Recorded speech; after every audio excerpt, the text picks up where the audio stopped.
Hey, I'd like to welcome you to another episode of Mission Matters Marketing Podcast, your source for all things marketing. My name is Adam Torres. You can follow me on Instagram at AskAdamTorres to keep up with my book releases, book tour schedule, signings, all that other good stuff. Always love to connect with you there. And as always, if you'd like to apply to become a co-author of one of my upcoming books, just head on over to the website, missionmatters.com, and click on Become an Author to apply. All right, so today I have Scott Handy online, and he's the Executive Director over at Handmark Creative. Scott, welcome to the show. Thank you. It's great to be here, Adam. All right, so I'm excited to get into today's topic. I mean, marketing for startups, what startups can do, opportunity areas. I mean, this is going to be a good show. But before we get into that, I wanted to start off by you giving us a little bit more of the background and why you started Handmark Creative and what you're focusing on. Sure. Well, our focus is on content and helping startups who are a little bit mature, maybe 3 to 5 years history behind them. They're beyond their seed funding maybe and have a run or two under their belt.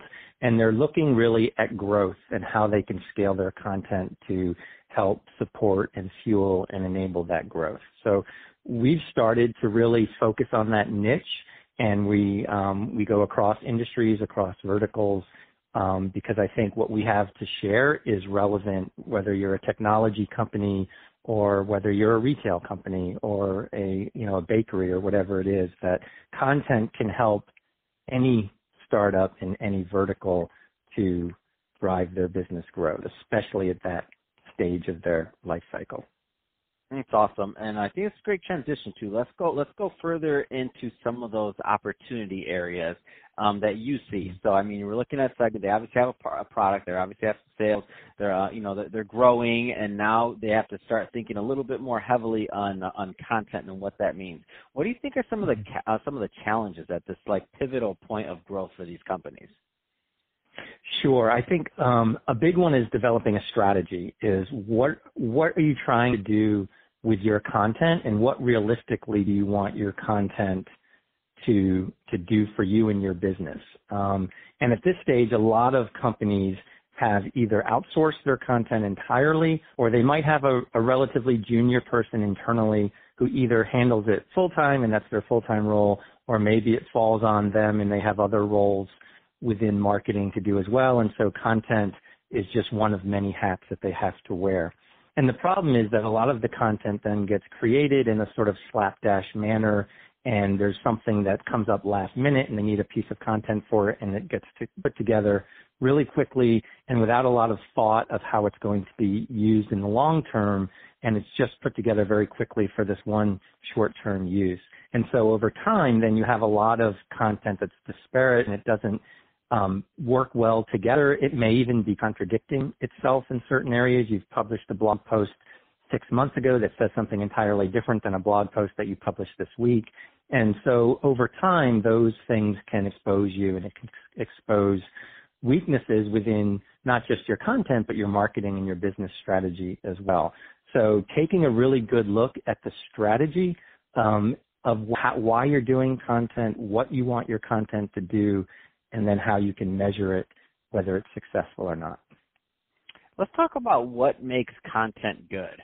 I mean, because I think sometimes what you said is great. It's like sometimes somebody they'll just see, okay, XYZ holidays coming up, or this theme happened, or this happened in the news, and I see a lot of other people are doing this, so maybe we should do that. And you're right, that thought on whether or not that fits your brand or what you should be doing kind of is not necessarily taken into account. If it's just like, this is what we should be doing because everybody else is. What do you think makes content good for these companies?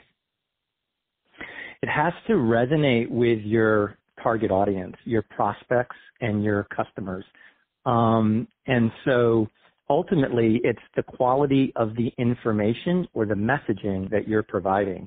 And I think ultimately for the person who's receiving your content, whatever format it's in is a secondary consideration. So whether it's a blog post or a video on YouTube, or it's an article, or it's a press release, ultimately, I don't think they care that much. What they care about is the information that you're providing helping them in some way that's relevant to your business service or your business product that you're ultimately selling. Let's talk about that idea of quantity, because I like that you brought up quality, and we kind of went through that. Let's talk about quantity. What does it take to stay relevant in front of your target audience? Yeah, I think that really depends on a lot of factors. One is your space that you're in. Are you B2B? Are you B2C? How much engagement you're looking for, and your resources. How much are you able to create on an ongoing basis, from a resource perspective. So it varies widely. I mean, there are some companies that produce a whole lot of content, multiple social posts a day, multiple blog posts a day. And usually these are much bigger enterprise companies that maybe have a lot of different solution lines and dozens of products. So they're trying to provide coverage for everything that they sell. So they need to put out a lot of content at high volume.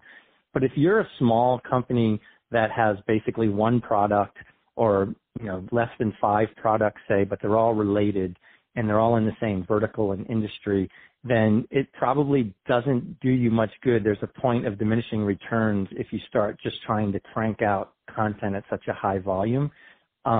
There you should really focus on quality pieces that you can put out at a reasonable cadence, maybe twice a week, instead of looking to put out something, say, every day. And those pillar pieces of content that are longer form that you can break down into snackable bits that can provide content for your blog and social content and other things go a long way in making that sustainable for you. That's awesome, and I couldn't agree more. I always tell people, I'm like, you got it, but you have to do something. So meaning you said like 1 to 2 a week. I mean, depending on industry and other things and resources, of course, because you have to make sure you're operating. But realistically, to stay in the game, to stay relevant in your niche or your industry, I mean, you have to put something out. I still see a lot of people that I'm like, it kills me. Like year after year, I'm like, you're still not doing anything. Do you know your competitors are? Do you know how hard it's going to be to catch up in 5 years if you haven't done anything? Like it's not going to happen. You're not going to catch up on, and even if you do have the budget, you can't just like spray 5 years of content in a month or even in a year and expect people to follow it, consume it, and for it to grow. Like you said about that point of diminishing returns, so that I won't say slow and steady, but I like your word better, good cadence and steady, like wins the race long term. Yes, absolutely. So, Scott, in terms of platforms, so we covered, quality, quantity. What about platforms? Like, what's interesting to you? I think a few things. One, it's, again, if you're B2C, I think the Facebooks and the Instagrams are great platforms. B2B, LinkedIn, I think it's hard to beat that. They're sort of the behemoth at this point. But you can still do some fun things on Instagram and Facebook as well, if you're looking especially to do some brand building. But I think LinkedIn provides a great platform. Something like Medium, if you're looking to do a lot of blogging, I think is a great platform as well. Again, I think starting with a strategy and starting with the messaging and the information that you want to put out there, and then find the platform that fits those is your best bet, as opposed to starting with what platform I want to be on and then try to reverse engineer a strategy or a message that fits that. Anything interesting in your space that you're noticing that in 2020 so far? I would say that one of the biggest trends, and it's been going on for a year or two now, I don't think it's new to 2020, is this idea of storytelling within the business framework. I think it's more important now than ever before that as you're looking at content and strategizing content, it's not enough just to put together the more analytical pieces of content that look at data and features and fits and things that are going to appeal to the analytical or logical side of your customers' brains. You really have to, whether you're B2C or B2B, you have to be appealing to their emotive sides, and storytelling is a great way to do that. There's a lot of research that supports the idea that B2B purchase decisions are even more emotionally fraught than B2C purchase decisions. So even if you're a technology company, say, that you're, build a product, a piece of software that that the purchaser is a developer or somebody highly technical. You still have to have an emotional component to your content in order to win that sale, because B2B content or B2B purchase decisions, are much more emotionally fraught than even our B2C purchase decisions. Man, I love that. I knew you had something up your sleeve for me there. Great stuff. So, Scott, if somebody is listening to this and they want to follow up and learn more, what's the best way for them to reach out? I think email scott@handmarkcreative.com, and Handmark is HANDMARK creative.com. Fantastic. Well, hey, Scott, been awesome having you back on the show.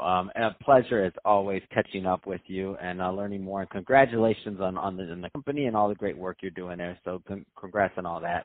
And to the audience, as always, thank you for tuning in. Hope you got a lot of value out of this. If you did, don't forget to subscribe to the podcast.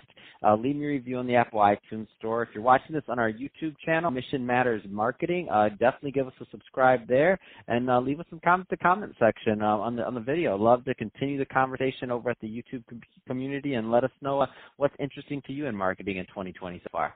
And Scott, thanks again for coming back on the show.